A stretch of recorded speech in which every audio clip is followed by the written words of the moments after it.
Oh, look at this outfit. Crash's outfit. It's so good. The master of subtlety. That's right. Look at it. He's a charmer.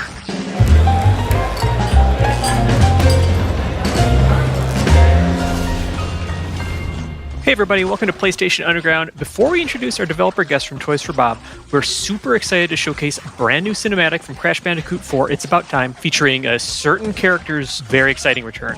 So we'll stay quiet while playing that for you now.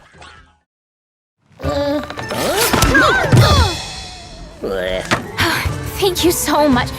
Wait, Tawna? But you're different. You're not from our universe. It's good to see you guys. It's been a long time for me. We lost touch in your universe too, huh? Yeah, you could say that. What did we, die or something? What? No, nope, no, definitely not. So how are things in your dimension? The usual. A bunch of evil scientists attempting interdimensional domination. Huh. So, what you collecting? Crystals? Gems? Masks. Ooh, fun. Well, good luck with that. Wait, you're not coming? Sorry, I fly solo. But I'll lend a hand where I can. In fact, I already have. Oh.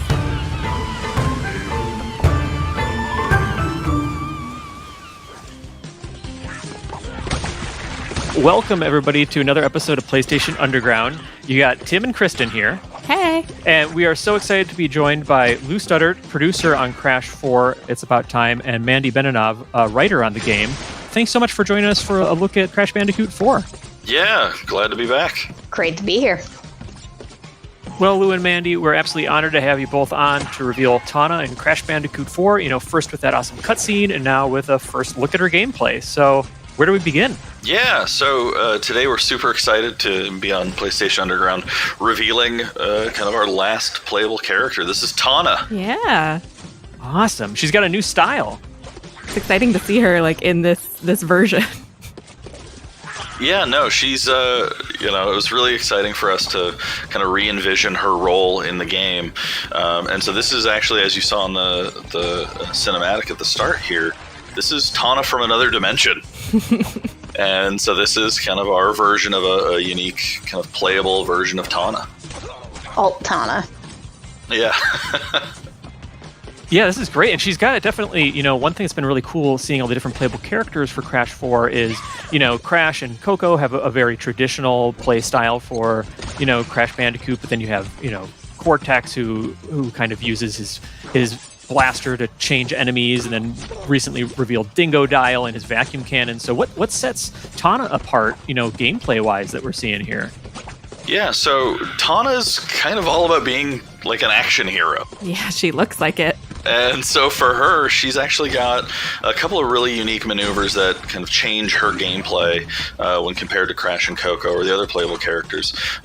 Primarily, she has what we call her hook shot. It's kind of a grappling hook that allows her to traverse the level really speedily. And then you can also see she's the only character that can wall jump. And so for her, it's all about kind of quick traversal and comboing these different maneuvers together.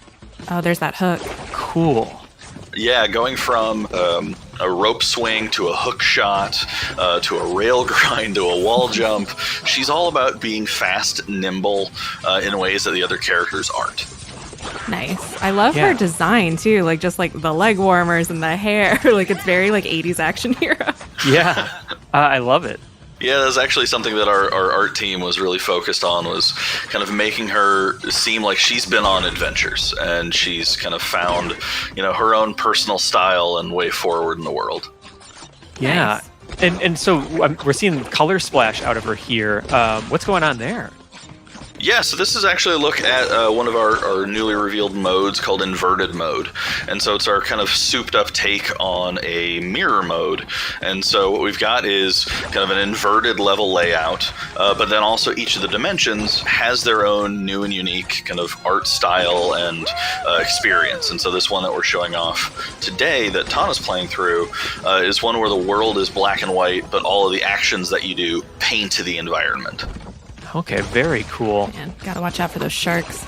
Yeah, it looks like, no matter what character you're playing in Crash 4, that familiar but, challenging but fair difficulty is there. I wanted to ask a question, Mandy, for you, what it was like revisiting a character like Tawna, who's familiar, but this is a different take, and, she's been kind of out of the picture for a little while. What was it like bringing her back in this new way? It was really cool. I mean, the nice thing about doing an alternate universe character is it's kind of a blank canvas. So obviously I had the art to go on as to what she looked like, but it was really fun trying to figure out who she was and what her place in the story was. Sorry, I love this recycle bin. Yeah. If you got to go, as long as you can be useful and repurposed in your, afterlife, that's good. Yeah, in the future, they can even reuse Bandicoot corpses. That's good. You got to get resourceful. That's awesome. One thing I'm curious about is with the different characters being playable, sort of how does it work for, you pick up the game and you start playing? Is it like a linear progression of stages and you'll play different characters for different stages, or can you go back to the same levels as a different character? Kind of how does it work for when folks are going to be playing it? Sure. So the main adventure is a linear series of stages. We've kind of taken our cue from Crash Bandicoot 1, and we've got what we call the dimensional map, which is kind of this overview of the levels, and that allows us to introduce new mechanics and new characters along the way. Now, the three additional playable characters, Tawna, Cortex, and Dingodile, will be introduced with their own main level story to get you up to speed on how they play, what their movesets are, so we can kind of train you in how to play them and introduce their storylines.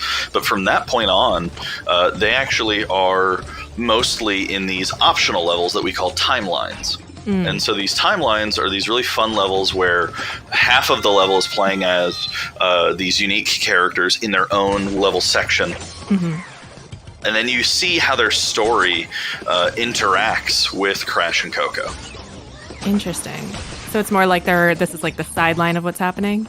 Yes, exactly. And so it was kind of fun is, when we were working on this and, when Mandy was doing the writing and figuring out how we wanted to do this, we kind of joked, of each of these different characters have their own way of interacting, where Cortex being, a villain is doing stuff to hinder Crash and Coco. Dingodile is just kind of an accidental tourist in all of this, and so he's mostly just kind of causing havoc unknowingly. But then Tawna is all about almost being kind of like a guardian angel on the sidelines. Aw, she's looking out for him. That's awesome. And I like that it's kind of this interesting contrast to Cortex, who's kind of causing destruction that might hinder the progress of, Crash and Coco in their stages. But, the one thing I'm curious about, too, is from a gameplay and sort of narrative perspective, like, Tawna's, her abilities to, like, everything from her animations, whereas Crash might have sort of like a belly flop or something like that. She has this really, like, intentional ground pound. What does her new design sort of say about her as a character in Crash 4? Sure. I mean, Mandy, do you want to speak to that? Sure. I think the biggest thing is it speaks to her past in her universe, which you don't really see, but just the fact that she's an experienced, capable adventurer. This really isn't her first rodeo, and so I think that really shows through her animations and her moveset and all that stuff. Yeah. Man, this underwater level is just, I love how it, like, she's kind of slowed down and has to move a little bit more agilely, I guess. Yeah. Is that another inverted level? It is, yeah. Okay. Yeah, so this is actually the inverted version of this future dimension, and so it totally changes the way that the level feels. Really does, yeah. I love that because it really just adds to the replayability of, like, you think you already know how this level runs, and then going through it again with this different style, it just adds that extra layer. Yeah. Yeah, it's really fun because what we found is playing the Crash games, you build a muscle memory, and so you end up, like, you actually see, especially now that we have this death counter, you see your, skill grow just by kind of replaying it and knowing the challenges. And so we wanted to create a mode that completely messed with that. Yeah. And completely completely made your muscle memory betray you, and you actually had to learn and relearn the levels over again to make it feel really fresh. I love that.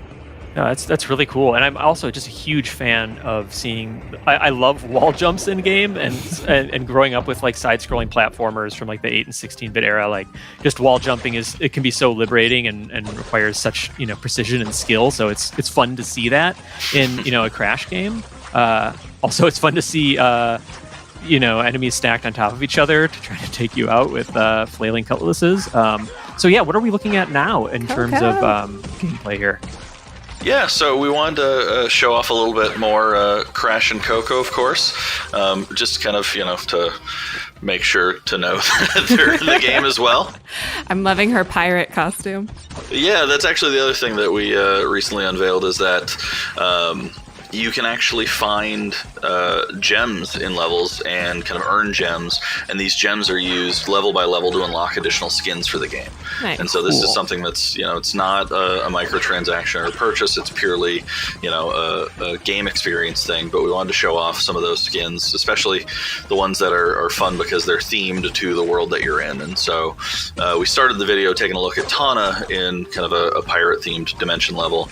And here we've got Coco doing some similar exploration, but in a different level and wearing her awesome pirate outfit. Nice. Awesome. I loved earlier when she was able to like whip one enemy right into the other. Yeah. So satisfying. Yep.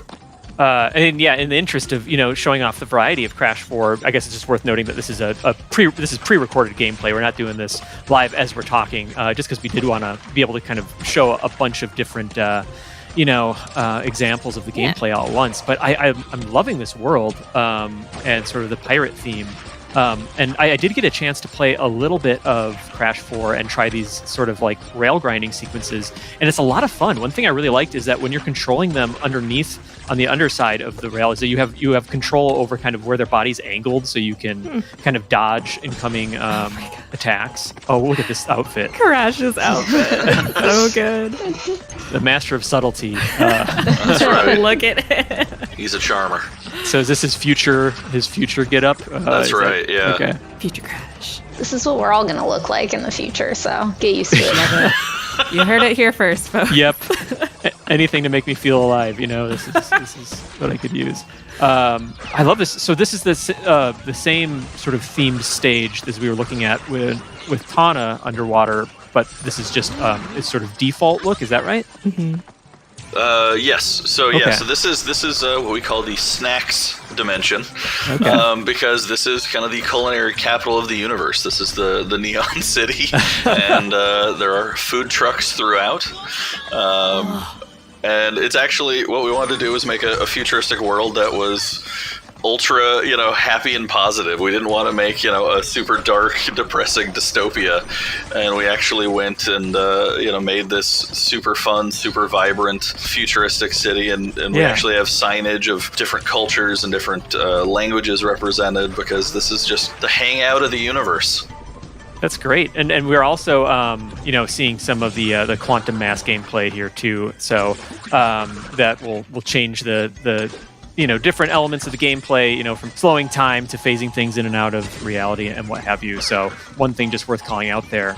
All right, so we're just about out of time. Lou, Mandy, thank you so much for joining us on PlayStation Underground. Pleasure to be here. Yeah, thanks for having us. Yep, and Crash Bandicoot 4, It's About Time, hits PS4 on October 2nd, 2020.